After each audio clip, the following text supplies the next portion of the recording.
This was expected to be the golden ticket, the dribble to a dream. Ritchie Campbell grew up poor in the Frederick Douglass housing projects in Buffalo. His love was the court. I worked so hard on the court when I was younger. I love basketball so much. As a high school freshman, Campbell attended DeSales in Lockport. I left DeSales with 1 credit. He transferred to Burgard in Buffalo. His classroom performance was the complete opposite of what he did on the hardwood. Here I was in high school, and at the time I was probably like in the 7th grade, 6th grade reading level. The only thing positive for this inner city kid at the time was his favorite sport. Now basketball gave me the clear sense of purpose. Anytime I was on the court, I'm giving you 100% on the court. He was touted as one of the best basketball players ever in Buffalo. Certainly should have been an NBA player. He had the whole package. In 4 years, he scored over 2,300 points. He scored 62 points in one game, racking up 123-point shots in one season. And perhaps the most impressive stat, he drained 285 three-point shots in his high school career, a record he held for 20 years. It was shattered this year. But outside of basketball, I was back to this lonely kid. But why? Low self-esteem from the school because I couldn't read and write, coming from a dysfunctional home. There wasn't much to cheer about off the court. He started drinking alcohol at age 14. Later, he turned to marijuana and cocaine. Campbell didn't graduate from high school. Him and many others have been passed through the system and not having to measure up to the academic requirements. He earned his GED and then attended 2 community colleges. When I went there, it seemed like everything I was on the ball. You know, I was on the right track. Everything was working out. I'm playing. I'm going to school. You know, but inside, you know, I'm still going through them difficulties inside that I don't know how to deal with. When did you first run into problems with the law? You know, after I left my community college in Texas.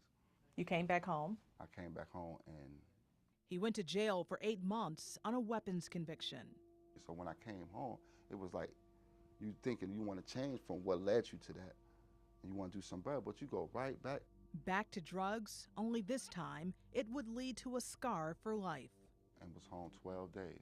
Just 12 days of freedom, and on April 27, 1994, at his girlfriend's house, it was a tragedy. He had been drinking all day. But I had this gun with me, and I'm playing with this gun, and the trigger went off, and it hit this lady, and my world just came crashing on me. I couldn't believe what I was involved in. It was the tragedy that ended his dream of playing the sport he loved. And it went off, and it hit the lady, and after that I was scared. I'm talking about scared. The innocent victim, 32-year-old Yvette Donaldson, died a few days after the shooting. Campbell has always maintained it was an accident. There's not a day that go by, you know, that I'm not thinking about. Even when I talk about it now, it just takes me back to that moment, like, why this happened? How did this happen?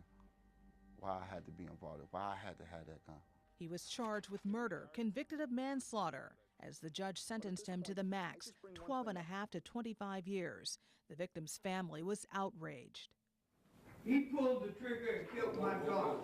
You don't accidentally pull no trigger. I know they're not going to forgive me. Donaldson left behind a little girl. When I found that out later, oh my God, you know, just to know that I affected her life. This little girl would never have her mother again because of me, because of this careless mistake I made. You know, so having to deal with that and, you know, go through that and knowing what this little girl going through, I mean, how can I not live productive out here? How can I not do the right thing out here?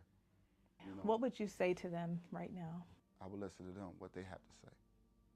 You know, I would have to, you know, as far as what I have to say, you know, the word sorry seems so empty.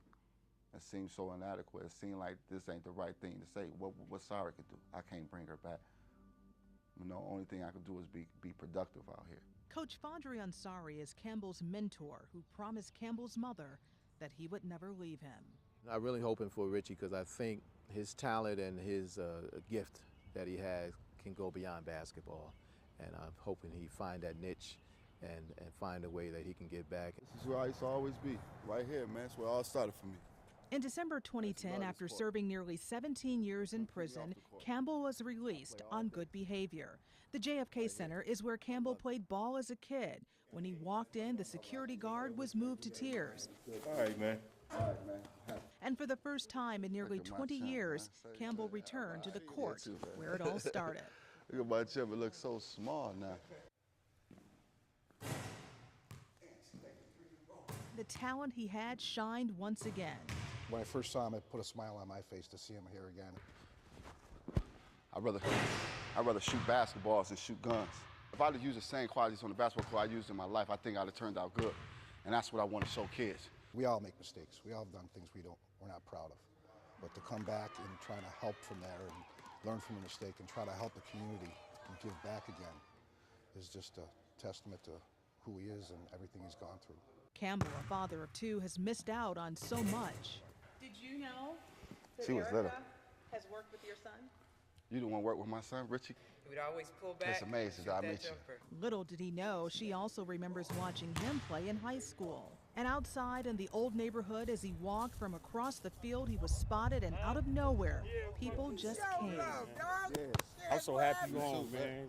There's no mistaking who people admired here.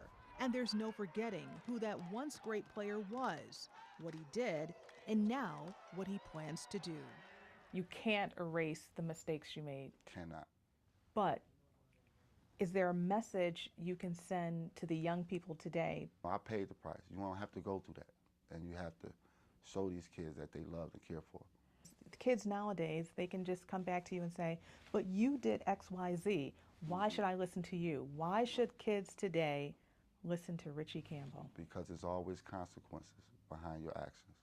And look at what he lost, a Division I scholarship to the University of Hawaii. Blew all that. You're sorry. I'm very sorry. Do you hurt? Every day, it's not a day that go by that I don't think about that incident. You know, that's one of the biggest things in my life that really crushed me. You know, besides the fact that I lost my career, it's the fact that I have to live with innocent blood on my hands, knowing that I'm the person who was behind that trigger. Campbell wants to be productive, and the best way for him is to teach the game he loved to a new generation, and while doing so, beg them not to follow his path and lose your dream. So if I could help a kid, I could put a big smile on a kid's face, and who knows, maybe find a LeBron James out here and help him on his way. That'd be the biggest smile I could have on my face for the rest of my life. If your name was in a dictionary, what would be the definition? It'd be redemption.